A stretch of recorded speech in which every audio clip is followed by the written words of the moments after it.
కొండగట్లో జరిగిన అగ్ని ప్రమాద బాధితులను పరామర్శించారు మాజీ ఎమ్మెల్యే బోడిగే శోభ. ప్రభుత్వం నష్టపోయిన వారిని వెంటనే ఆదుకోవాలని, వారికి పూర్తి స్థాయిలో నష్టపరిహారం ఇవ్వాలని, అలసత్వం చేయకుండా బాధితులను వెంటనే ఆదుకోవాలని ఆమె డిమాండ్ చేశారు. ఆమె వెంట మండల అధ్యక్షులు గాజుల మల్లేశం, కటకం లత, సామ మైపాల్ రెడ్డి, పొన్నగంటి రమేష్, పవనగంటి గౌతమ్, పులి సంకీర్, కటకం హర్షవర్ధన్, పలువురు బీజేపీ కార్యకర్తలు పాల్గొన్నారు. ప్రెస్ మిత్రులందరికీ కూడా నమస్కారాలు. మా పార్టీ అధ్యక్షులు మల్లేష్ అన్న గారికి, మైపాల్ అన్న గారికి, మా మహిళా అధ్యక్షురాలకి, అదేవిధంగా నాతో వచ్చిన మా నాయకులకు అందరికీ కూడా నమస్కారాలు తెలియజేస్తూ, చొప్పదండి నియోజకవర్గంలో కొండగట్టు టెంపుల్ చరిత్రలో ఎప్పుడు కూడా ఇంత సంఘటన జరగలేదు. అంటే ప్రతి షాపు ఒక 25 లక్షల నుండి 30 లక్షల సామాను అప్పు చేసి ఫైనాన్స్ దగ్గర వడ్డీకి తీసుకొచ్చుకొని డబ్బులు, సమ్మక్క సారక్క జాతర ఉందని వాళ్ళు సామాన్ తీసుకొచ్చుకొని షాపులలో పెట్టుకున్నారు. దాదాపుగా 30కి పైగా షాపులు ఖాళీ బూడిదైపోయినాయి. అందున్న ప్రతి ఒక్క ఐటెం, బొమ్మల నుండి మొదలుకుంటే గాజుల వరకు ఖాళీ బూడిదైంది. అంటే మనుషులు అలర్ట్ ఉన్నారు కాబట్టే బయటికి వచ్చి వాళ్ళ ప్రాణాలను కాపాడుకున్నారు. కానీ ఏ షాపులో కూడా ఒక్క రూపాయి వస్తువు కూడా ఇవాళ వాళ్ళకు చెందలేని పరిస్థితి మరి కొండగట్టు ప్రమాదంలో మనమందరం చూస్తున్నాం. బాధాకరమైన విషయం ఇది. నేను ప్రభుత్వాన్ని, కాంగ్రెస్ పార్టీని, రేవంత్ రెడ్డి గారి ముఖ్యమంత్రి గారిని, బొడిగే శోభక్క గాలన్నగా, ఒక మాజీ ఎమ్మెల్యేగా నేను ఈ ప్రభుత్వాన్ని డిమాండ్ చేస్తున్నా. 33 షాపులు పైగా వాళ్ళే చెప్తున్నారు. అంటే కుటుంబంలో ఎందరుంటే అందరూ బతుకుదేరు కోసం చిన్న చిన్న షాపులు పెట్టుకొని ఒక్కొక్క షాప్ అని ఇట్లా కుటుంబంలో 3-4 ఉంటే ఇదే వాళ్ళకి ఆధారం, ఇదే వాళ్ళ బతుకుదేరు అని చిన్న చిన్నగా షాపులు పెట్టుకొని ఇవాళ బతుకుతున్న కుటుంబాలు కొండగట్టులో.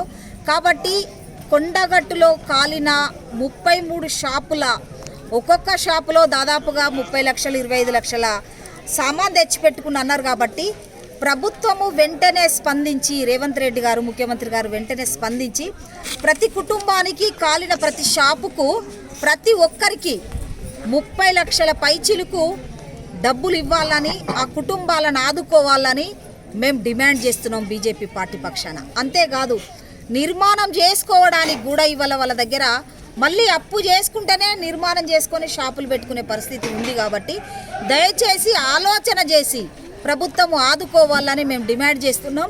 వాళ్ళకు తిందామంటే తిండి లేక కట్టుబట్టలతోని బయటకు వచ్చి ప్రాణాలు బ్రతుకుతే చాలు అన్న ఆలోచనతోని ఈరోజు వాళ్ళు బయటకు వచ్చారు. కాబట్టి ప్రభుత్వం స్పందించాలని నేను విజ్ఞప్తి చేస్తున్నా, డిమాండ్ కూడా చేస్తున్నా. ఎందుకంటే నిన్న వచ్చిపోయినట్ట సంతోషం, మంత్రి గారు వచ్చిండ్రు, అందరూ వచ్చిపోయిండ్రు. కానీ వాళ్ళకు తోసిన 5,000 అనేది 5,000 ఇచ్చి దులుపుకోవడం కరెక్ట్ కాదు. 5,000 ఇచ్చి మా బాధ్యత అయిపోయింది అన్నట్టు కూడా కాదు. దయచేసి మీరు ఆలోచన చేసి ఆ పేద కుటుంబాలు వాళ్ళ కాస్తి గదే, వాళ్ళ బతుకుదేరు అదే. తప్పకుండా షాపుల్లో నష్టపోయిన వాళ్ళందరికీ కూడా ఎంఆర్ఓ గారితో, ఆర్డీఓ గారితో సర్వే చేయించి, సర్టిఫై చేయించి తప్పకుండా ప్రతి ఒక్కరికి నష్టపోయిన వాళ్ళందరికీ కూడా నష్టపరిహారం ఇవ్వాలని కూడా మరొకసారి డిమాండ్ చేస్తున్నా. అదేవిధంగా జగిత్యాల జిల్లా కలెక్టర్ గారికి, బొడిగే శోభక్క గాలన్నగా నేను రిక్వెస్ట్ చేస్తున్నా సార్, సర్టిఫికెట్లు. ఎందుకంటే చాలా కుటుంబాలు అన్ననే అన్నం అంటే వంట చేసుకొని తిని పడుకుంటారు, వాళ్ళ జీవితాలు అన్ననే గడుస్తాయి. కాబట్టి షాపులనే సర్టిఫికెట్లు కూడా పిల్లలై చాలామంది సర్టిఫికెట్లు కాలిపోయినాయి అంటారు. స్టడీ సర్టిఫికెట్స్, క్యాస్ట్ సర్టిఫికెట్స్ అన్నీ కూడా సర్టిఫికెట్స్ అన్ని కాలిపోయినాయి అంటారు. కాబట్టి దయచేసి వాళ్ళకి తక్షణమే ఎవరెవరైతే పిల్లల ఈ సర్టిఫికెట్లు కాలిపోయినాయో వాళ్ళకి తప్పకుండా సర్టిఫికెట్లు ఇవ్వాలని కూడా మరొకసారి నేను కలెక్టర్ గారిని విజ్ఞప్తి చేస్తున్నా.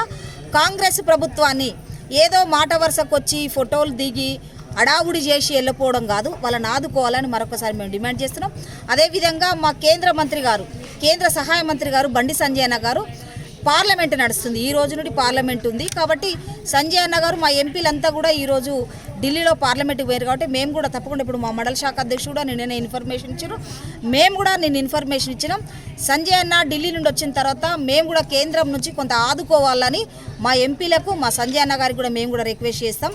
ఎందుకంటే ఇక్కడ అధికారం ఉన్నది కాంగ్రెస్ పార్టీ. కాబట్టి దయచేసి కాంగ్రెస్ పార్టీ అవసరమైతే ముఖ్యమంత్రి రేవంత్ రెడ్డి గారు వచ్చి ఈ కుటుంబాలను స్వయంగా చూసి ఆదుకోవాలని మరొకసారి నేను శోభక్కగా నేను డిమాండ్ చేస్తున్నాను. ఎందుకంటే అంత పేదవాళ్ళే ఒకరు సైదాపూర్ నుండి వచ్చిండ్రు, ఒకరు అది మెదక్ నుండి వచ్చిండ్రు, మంచిర్యాల నుండి వచ్చిండ్రు. అంతే రెక్కాడితేనే డొక్కాడే కుటుంబాలు కూడా ఇక్కడ కనబడుతున్నాయి. కాబట్టి దయచేసి వాళ్ళు ఇప్పటికీ ఇవాటికి 2 రోజులుగా కట్టుబట్టల మీద అల్లాడుతుండ్రు, ఎవరొచ్చి ఆదుకుంటారో మమ్మల్ని బిక్కుమని ఎదురు చూస్తున్నారు. కాబట్టి దయచేసి రేవంత్ రెడ్డి గారు సర్పంచ్ స్థానిక ఎన్నికల మీద ఎంతైతే దృష్టి పెడుతుండ్రో దయచేసి వీళ్ళని ఆదుకోవాలని మరొకసారి రేవంత్ రెడ్డి అన్న గారిని నేను విజ్ఞప్తి చేస్తున్నా.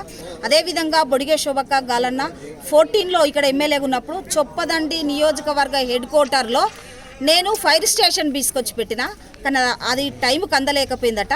కానీ కొండగట్టు, వేమ్లవాడ దేవస్థానాలు ఎక్కడెక్కడైతే ఉంటాయో అక్కడక్కడ కాంగ్రెస్ ప్రభుత్వము తప్పకుండా అధికారంలో ఉన్న కాంగ్రెస్ పార్టీ ఫైర్ స్టేషన్ అనేది టెంపుల్ అక్కడ తప్పకుండా ఉండే విధంగా స్థానిక ఎమ్మెల్యేలు, మంత్రులు, పక్కపంటున్న మంత్రులు ప్రయత్నం చేయాలని కూడా, వచ్చే విధంగా ఆలోచన చేయాలని కూడా ముఖ్యమంత్రి దృష్టికి తీసుకుపోయి అర్జెంటుగా ఫైర్ స్టేషన్ ధరంపూర్ ఒకటి, వేమ్లవాడ ఒకటి, కొండగట్టు ఒకటి, ఎక్కడెక్కడైతే టెంపుల్స్ ఉంటాయో, ఎక్కడెక్కడైతే బిజినెస్ నడుస్తుందో, ఎక్కడెక్కడైతే ప్రజలు మెదులుతారో అక్కడ తప్పకుండా ఫైర్ స్టేషన్ పెట్టాలని. ఒకవేళ ఇవాళ ఇక్కడ ఫైర్ స్టేషన్ ఉంటే షాపులు ఇంత నష్టం జరగపోవు. కాబట్టి టెంపుల్స్ దగ్గర పెట్టాలని మరొకసారి నేను డిమాండ్ చేస్తున్నా. 30 లక్షల పైన ఒక్కొక్క షాప్లో నష్టపోయినారు అంటున్నారు. మీరే అంచనాలు వేసి, మీ అధికారులతోనే అంచనాలు వేసి అర్జెంటుగా ప్రభుత్వము దిగొచ్చి ఆదుకోవాలని మరొక్కసారి ఈ రాష్ట్ర ముఖ్యమంత్రి గారిని మేము డిమాండ్ చేస్తున్నాం.